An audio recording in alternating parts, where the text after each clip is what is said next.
सुनना होगे फुलवारी, सुनना होगे फुलवारी, रोए बनमाली रे आज सुनना होगे फुलवारी, रोए बनमाली रे आज सुनना होगे फुलवारी। तोर पीरित के फूल गुलाली ओ तोर पीरित के फूल गुलाली लेगे कौन काली रे तोर सुनना होगे फुलवारी, रोए बनमाली रे तोर सुनना होगे फुलवारी, रोए बनमाली रे आज सुनना होगे फुलवारी।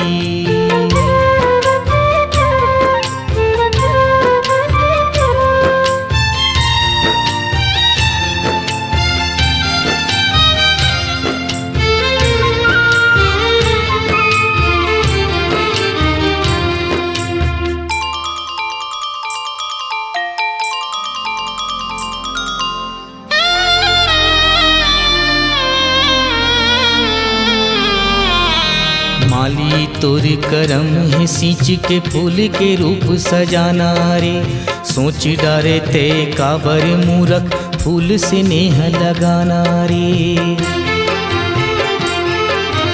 माया के चिथरा पाखी लगा के उड़ चले आसमाना रे, वो तो भुवन के राज सुंदरी तोरी गरीब घराना रे।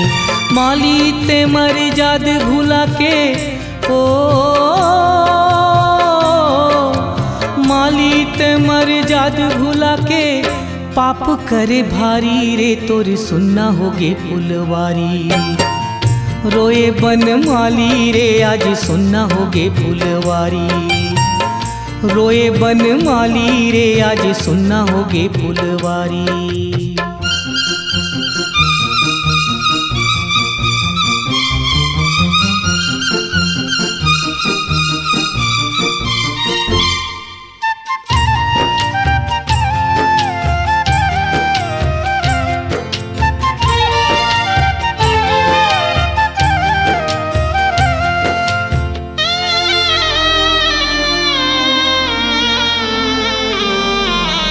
माली उजर गेरे तोर फूल बगिया लूटी गे तोर खजाना रे, मया होगे तोरे बंजर भाटा उठ गे ठौर ठिकाना रे। सपना के घरे गुंदिया मा तोर मनब गए धंधाना रे, तोर सुरता के चार दीवारी गोरी के देश बीराना रे। जिंदगी होगे तोरे अकारथ ओ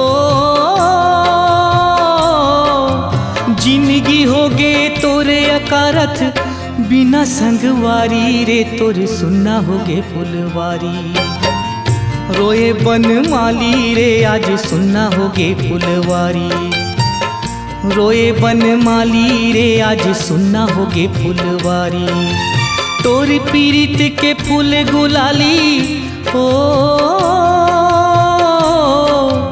तोर पीरित के फूल गुलाली लेगे कौन काली रे तोर सुनना होगे फुलवारी, रोए बनमाली रे आज सुनना होगे फुलवारी, रोए बनमाली रे आज सुनना होगे फुलवारी, रोए बनमाली रे आज सुनना होगे फुलवारी, रोए बनमाली रे आज सुनना होगे फुलवारी, रोए बनमाली रे आज सुनना होगे फुलवारी।